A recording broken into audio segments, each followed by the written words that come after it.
Joined now on the Flagship podcast by my man Randy Peterson, who has been with the Des Moines Register since 1972. This man has more knowledge regarding all things Iowa State and all things Iowa than anyone you can possibly find.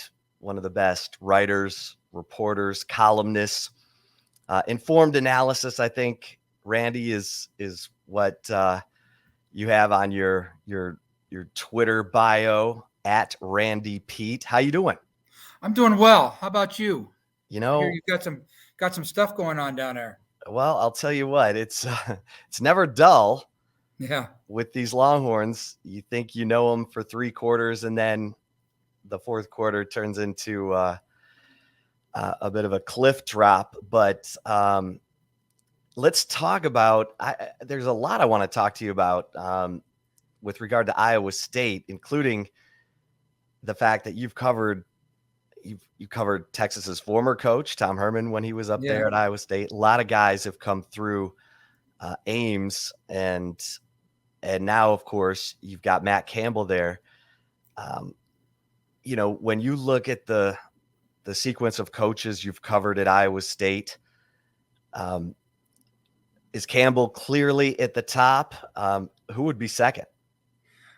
Campbell's clearly at the top as far as turning the program around, and turning the program around makes it sound like it's turned around from something, which it really wasn't. As far as winning, as far as building a culture, that's certainly Campbell. But Dan McCarney is still very. He's got a special place in my heart. I mean, for personal reasons, obviously, for some things that happened when my wife died. A few years ago, McCarney was. Man, he was right there. I mean, that was awesome. And not that Campbell wasn't, but McCarney was a guy that if he could on game day, he'd walk around the tailgate area and have a beer with you. I mean, with fans. And I'll always have a spot in my heart for Coach Mack. But Matt Campbell, he's done things with that Iowa State football program that I didn't think anybody would be able to do. It started with changing the culture.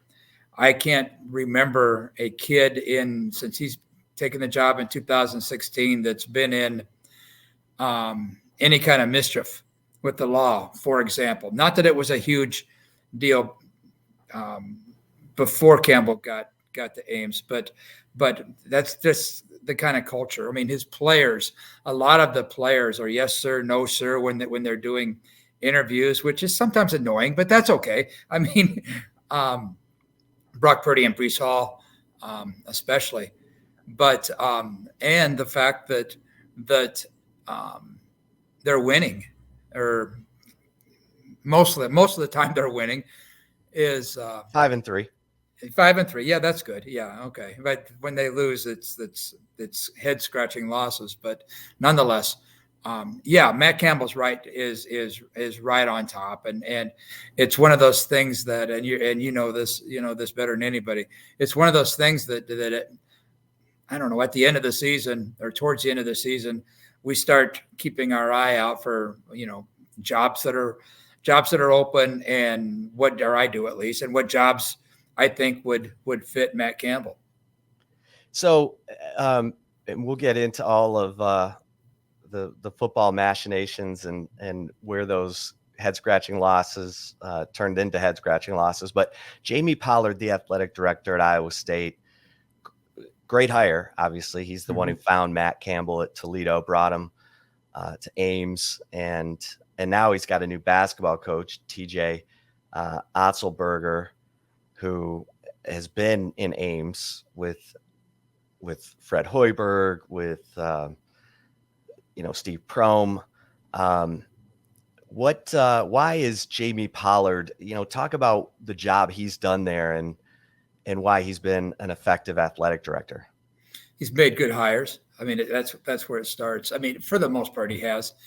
Hiring Matt Campbell, he had his eyes on Matt Campbell for a while before he pulled the trigger on before he pulled the trigger on it, as did a lot of people. Jimmy Pollard is a wonderful fundraiser. He's obviously a staunch defender of the Iowa State program and the Big 12. He's a people's guy. I mean, he's a fan's athletic director. While he's not always a reporter's best friend, he's how do I want to say this? We know that he's very good for the university. He's a very good when it comes to money. He knows how to balance the checkbook, shall we say. They've done massive improvements to the football facility since he's got here. I mean, they completed a $75 to $80 million new football building that just opened this fall. That's a sports performance center, they call it, for all athletes across campus. And that happened, that happened on Jamie's watch. So, and like I said, again, he's a wonderful fundraiser. So, and he just happens to be one of the most tenured athletic directors in the country. So, and he's well respected by his peers. And yeah, I respect him too. And we've had our words, just like we've had our moments, just like every reporter has had. You've probably had them with Del Conte. I don't know, but oh yeah, but, exactly. But at the end of the day, I think we respect each other, and yeah, he's been great for Iowa State. Well, you look at this Iowa State football team. Obviously, came into the year as a top 10 team. Went into that Iowa game that was a top 10 matchup. Game day, all the excitement, and then Iowa, beats them by, controls the game. Brock Purdy throws 3 interceptions. What happened in that game? Was Iowa's defense that good? Was Brock Purdy off? How did that game get away from the Cyclones? There seems to be, throughout college football, with a lot of teams in college football, one opponent that's got you figured out. And Kirk Ferentz and his staff seem to have Iowa State figured out, and Matt Campbell's system figured out. And the game is always early in the season, and we all know how Matt Campbell's teams play early in the season. If they win, that's a bonus, because they're not playing good football for some reason. In pre-October, they don't play good football. They get by and win most of the time, but it's ugly. So all that combined with the 4 turnovers, Breece Hall gave up a scoop and score also. So for all those reasons, just stuff happens against Iowa. I mean, Iowa team, and I covered Iowa for a lot of years. I mean, I covered Hayden most of the time he was there, and I was with Kirk when he got there and through most of his career, actually, or at least half of it. But Iowa has always built its reputation on defense, and that defense seems to I don't want to say cripple Iowa State when they play, but in the last 3 games at least, Iowa State has turned the ball over at key times in those games, and obviously the 4 turnovers in the game, whatever it was in September, that was a killer. In that game now in the fourth quarter, it was a 10-point game. Early into the fourth quarter, maybe on Iowa State's first possession, Campbell pulled Brock Purdy, took him out, benched him, put Hunter Deckers in, redshirt freshman. And he just Campbell noticed that Brock, his head just wasn't right. There was just something wrong there. He watching him, did it from his interaction with Brock on the sidelines. And it turned out being a genius move by Campbell. I didn't think Iowa State was going to be able to get back into the game anyway. And would Campbell, since Campbell has taken him and that game, and he's started every game since, as we all knew he would, Brock Purdy has been pretty darn good. He's been very good. So that Iowa game just got away with the 4 turnovers.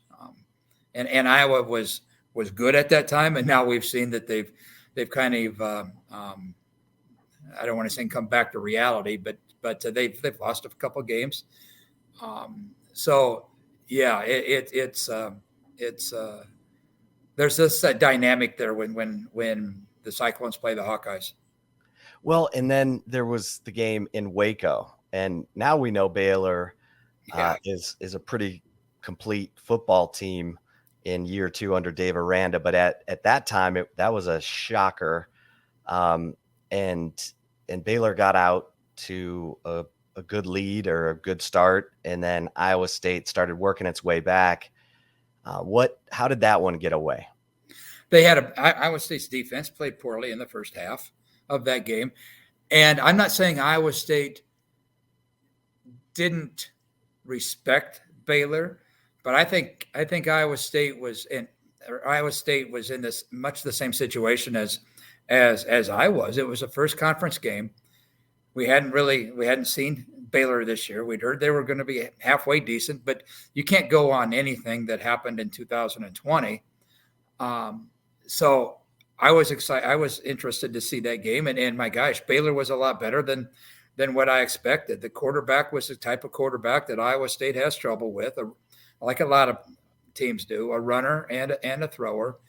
Baylor's defense was rock solid in the first half, and it took Iowa State 30 minutes to make a correction, and they did something in the second half. They tweaked the defense and came within what was it, 31-29 or something like that. Came in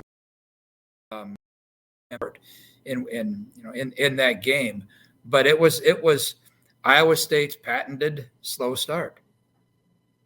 Well, and then and obviously they are the only team that beats Oklahoma State.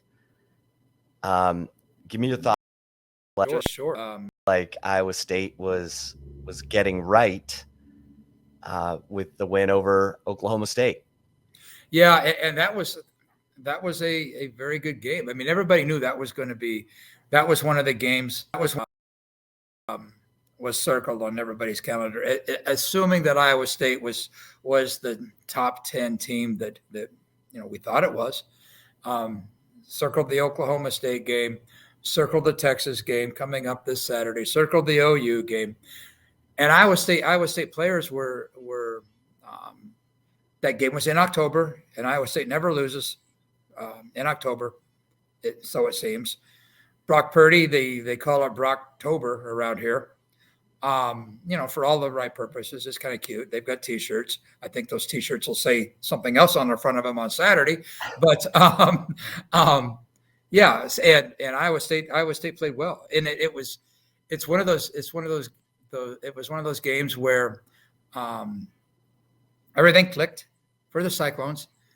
They including Iowa State had to score 2 touchdowns on one possession in that game. Brock Purdy threw a long pass to Xavier Hutchinson, and he long strided the last yard, and here comes the official's flag out of his pocket. Oh, my God, what's this for? They call taunting.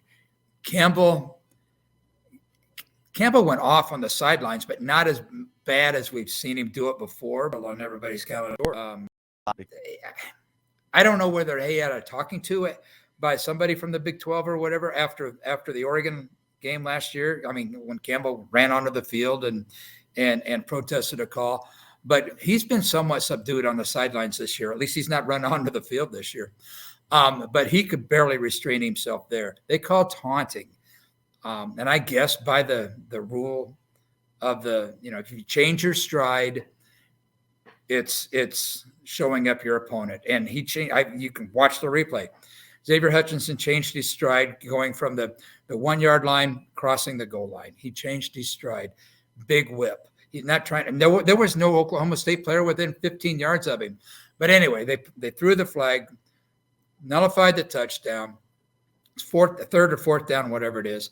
Brock Purdy Iowa State goes for it. And good for Campbell. I mean, he says, the heck with this, we're going for it. Good for Campbell. Brock Purdy went right back to Xavier Hutchinson for the touchdown. So that's the kind of game that was. I mean, it was Gundy. I watched Gundy on the sidelines. He seemed like he was, they were pulling every trick they could get, but Iowa State was just on that day, as very similar to the way Iowa State played against Kansas State. Well, and then last week, it's a shootout. With West Virginia, Jared Dagey throws it all over the place, 370 yards, 3 touchdowns, 2 100-yard receivers. We haven't seen the Iowa State defense give up that kind of yardage and points. What did you make of that game? West Virginia beating Iowa State 38-31 in Morgantown. Neil Brown said before the game that they'd had that game circled since Iowa State beat them 42-6 or whatever it was last year. They had the score written and hanging in various places in the locker room. They went back and studied that film during the summer. I mean, analyzed it up one side and down the other. They wanted to see what Iowa State did defensively against them. They figured it out. And on last Saturday, Dagey had a big game. I mean, and he was great. He was absolutely great. I mean, I was expecting, and I'd heard that, and I think the West Virginia people were expecting it too, for the Mountaineers to play 2 quarterbacks. Well, that didn't happen. I mean, they did, but the other kid got in for maybe 1 play. Dagey was just on. And what Dagey did was, and it's something that Texas, I'm sure, saw in the film, they threw deep against Iowa's corners, and they did it on the sides of the field, not straight down the field, but they did it along the sidelines. That they found where Iowa State was weak on Achilles' heel on that day, was that Iowa State had trouble defending the passes along the sidelines, along either sidelines. And the more that happened, the more West Virginia did that. And that's where Dagey got a lot of his yards. But it was a fun game. It was really a fun game to watch. I mean, Breece Hall on the 3rd play runs 70 for a touchdown against a pretty good rush defense. West Virginia comes back and ties it. Iowa State goes up 14-7. West Virginia comes back and ties it. It was very interesting game. The bad thing was it lasted about 8 hours because of all the replays. And I don't know whether you want to go here or not, but what the heck. You're going to have that anytime you have ESPN 3 games or ESPN Plus games. I'm sorry. And I wrote about that this week.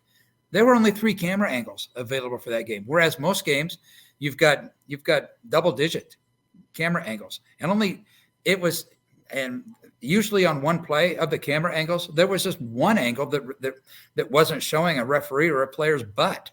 I mean, and that was it. They had nothing. They didn't have any of the sideline cameras that are 10 feet above the line of scrimmage, you could see over things.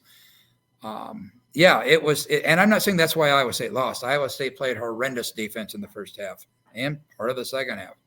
But I think it raised my curiosity about those ESPN Plus games, especially when I found out that there were only 3 camera angles that they're looking at, whereas in other games it's incredible. So, but that's not why Iowa State lost. That was maybe a contributing factor because all those reviews went against Iowa State.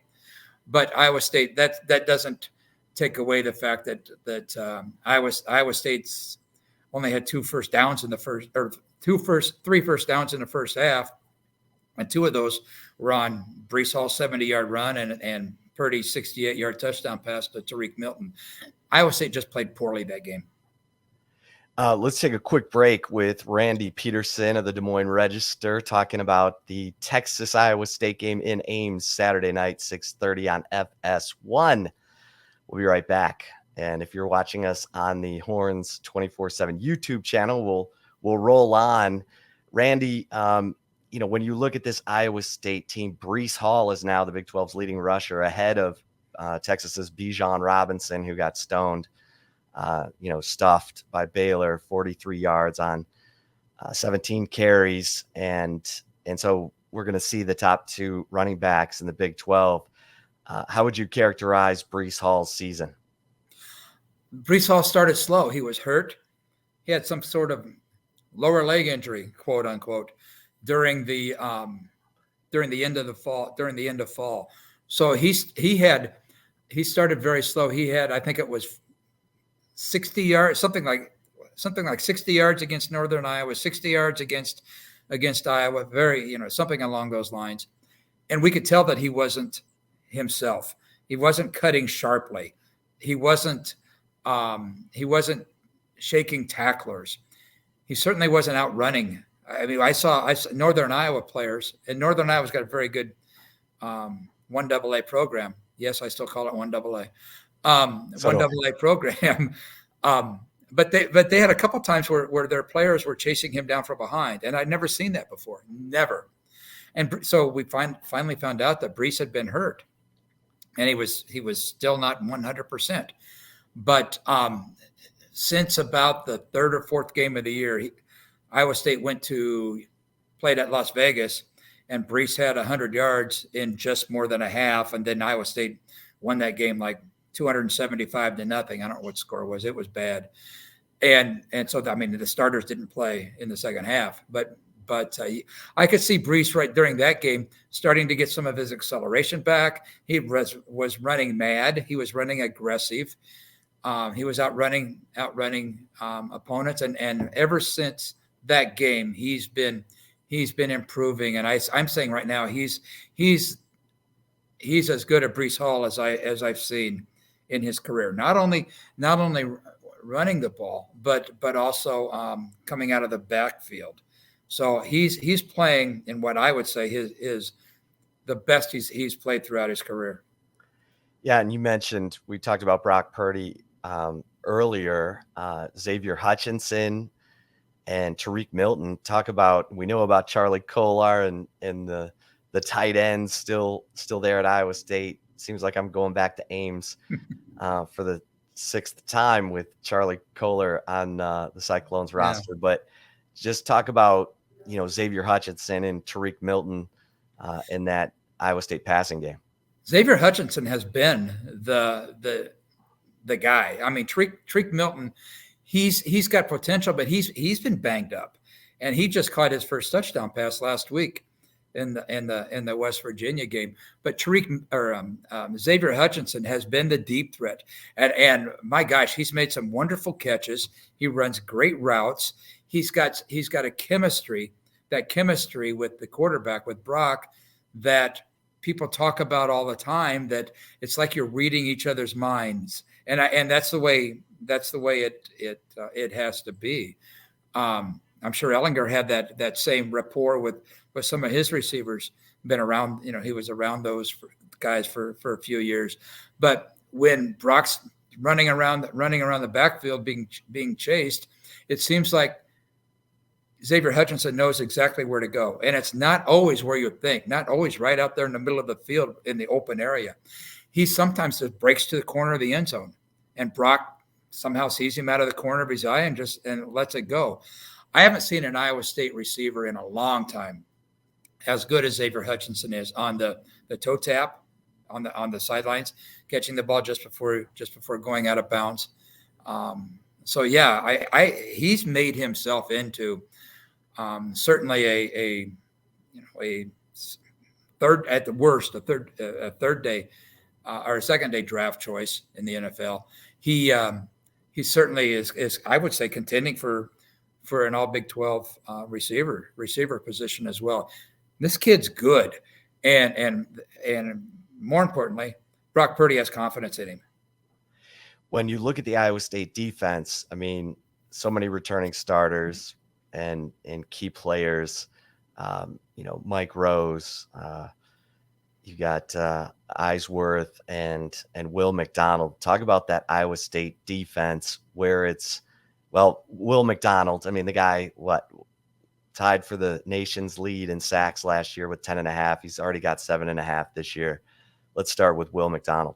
He needs one sack to break Iowa State's career record with, I don't know, however many games remaining. And I'm guessing after the season that he'll go out. It's just a guess. I mean, he's they call him double Mac because he's getting doubled all the time. And good defensive ends, good defensive linemen, they all do.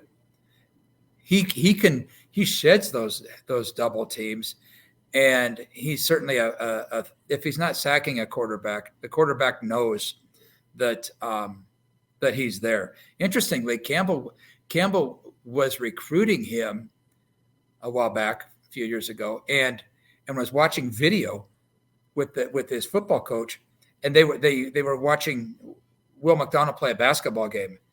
And at that point in time, Campbell was wondering, is this kid a basketball player or a football player? And so Campbell talked to the head coach and talked to Will Mcdonald. Will Mcdonald said, "Coach, I want to play football." And he hadn't played football a whole lot in high school. I think he started his junior year. So this kid is still learning, but they certainly, so far, I haven't seen anybody block him consistently. Yeah, I mean, he is a disruptor. You mentioned the corners. Is that where Iowa State is vulnerable, if at all, on defense? Yeah, that's where they're vulnerable. I'd be remiss if I didn't say that Mike Rose, his situation, he didn't play last week. He's got some kind of a nerve situation going on in his neck. He warmed up before the game.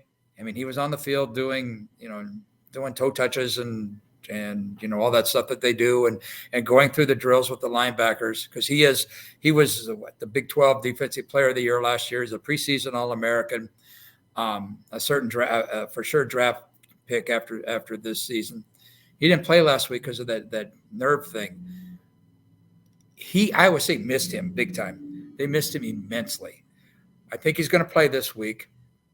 Pretty sure he's going to play this week.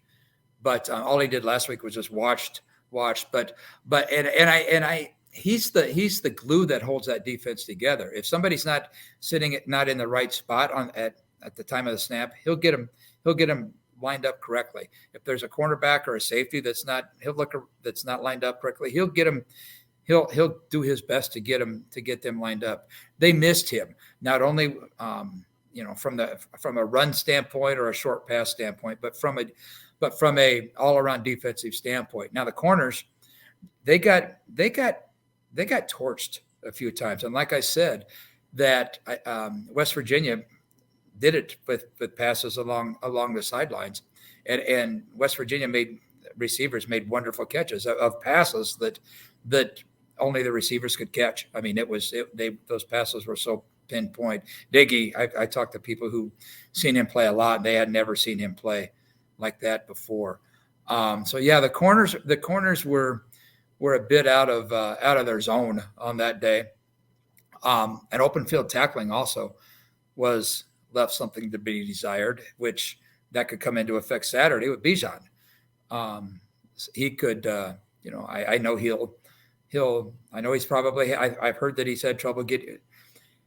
I've heard that he hasn't got as many yards up behind the line as normal, but his yards are going to come around on toss sweeps or whatever now. And certainly that's Iowa corners are going to have to be vigilant of that. Randy, what about special teams? I know that was a problem early last season in terms of a problem early. You talking about drop kicking kickoffs? That's a problem. I mean, drop kick the kickoff. Oh my gosh! My man, Connor Asali's not kicking field goals anymore. What's going on with the Iowa State special teams? they've got a guy from Fordham who didn't even play last year because that conference, whatever it is, they didn't play. Andrew Mevis, he's a hit. He entered the transfer portal as a kicker, and he did all three things at Fordham. He kicked off, he kicked field goals, and he punted, and he's doing all three right now. He's actually punting right now. This kid is good. Yeah, you're right. Asali occasionally will kick a short field goal or a PAT, but Mevis is the guy. He's got a couple 50-yard field goals. I don't know for sure, but I'm guessing 75, 80% or more of his kickoffs go out of the end zone. Iowa State led the nation last year in kickoffs returned. So that was something that Campbell needed to get done. And now Iowa State fans don't hold their breath anymore if it comes down to a field goal, which it did last year against Oklahoma State, for example. If Iowa State needs to be wary of a kickoff return, the ball most likely is going into the end zone, although Iowa State has had a couple of long kickoff returns, including the Baylor game. But Andrew Mevis has been marvelous, and his brother also kicks at Missouri, and he's got a couple 50-yarders this year. So that's quite a family. Yeah, but Iowa State fans no longer have to cover their eyes when the kicking team is on the field, at least. Well, what do you think? How do you think this game plays out on Saturday night? It's a great question. I'm not certain that Bijan is going to get a ton of yards against Iowa State, because I'm guessing if Iowa State's defense is right, they'll do a good job, I think, against the rush. I'm not certain Breece Hall will get a ton of yards. Brock Purdy could have a good day, but it's I don't know. This sounds cliche, but it could go down to that last possession. But I'm keeping my eye on this one also. Hasn't Texas had three double-digit leads in the second half? Iowa State's played its best ball in the second half, so I guess that may be something to keep eyes on. But I think it's going to be a great game. I really do, and neither team has a ton to lose. I mean, obviously the game, but I think both teams are way on the outside looking in as far as the conference championship game. Iowa State's not even bowl eligible yet. And they've already played Kansas. So yeah, I think it's a big opportunity for both games, for both teams. And I don't know. I would not be shocked if it went down to the last play. Weird things happen in Iowa State versus Texas. It's interesting. A few players at Texas said the most difficult place to play in the Big 12 is in Ames, and now it's Ames at night. And it's going to be cold. And it's going to be cold. What kind of atmosphere, especially with Texas and Oklahoma heading to the SEC, what kind of atmosphere do you think we can expect? Iowa State fans know Texas is leaving the Big 12. They certainly know that. So yeah, I think it will be every bit of what Texas has heard already. They've heard chants from what I've heard, especially from the good Baptists at Baylor, from what I understand. Yes, they did. And now there's a monkey Halloween. Yeah, exactly. I mean, I that's a great point. I was looking on social media today to see if anybody's having any monkey shirts made. My daughter. You can't make this stuff up, Randy. No, I know. My daughter. This is a way aside here. I got a daughter. She's a high school English teacher here in the state of Iowa, and she texted me late last night, and she said, "Is this stuff true?" She didn't say stuff, but she said something else we won't say right now. "Is this stuff true about the monkey?" And then I texted her. What was her name? Pole Assassin. And I don't know the monkey's name. The monkey have a name? Yeah. Oh my God. Okay. You're right. You can't make this stuff up. And she texted back and she said, you can't make this stuff up. But but Iowa State fans are, and it's a 6:30 game. They'll be juiced up. They'll be oiled up. They'll be all ready to go because it's supposed to be in the 60s in the afternoon. So when they start tailgating and start getting all wound up, they'll be ready to go. Now, I just hope, and I sincerely mean this, I hope it's as respectful as that stuff can get. I hope it's just T-shirts and things like that, which I suspect it will be. From what I understand, Texas hasn't faced really any exorbitant abuse on the road this year, and I'm assuming the whole Texas program expected to get the kind of what they're getting, and they'll get it next year too if they're in the conference, which I suspect they will, and I suspect 2023 will probably be the first year they play in the SEC. But it'll be a lively crowd. It is usually at night games anyway, but this will be more livelier than usual. Well, Randy, really appreciate the time. Great conversation. I'll see you in Ames on Saturday night. Wear layers. Wear layers. Well, all right, Chip. Hey, thanks. Anytime. Thanks to Randy. Thanks to everyone for listening to the Flagship podcast. For Randy, I am Chip Brown of Horns 24/7. Until next time here on the Flagship podcast, stay safe and keep the faith.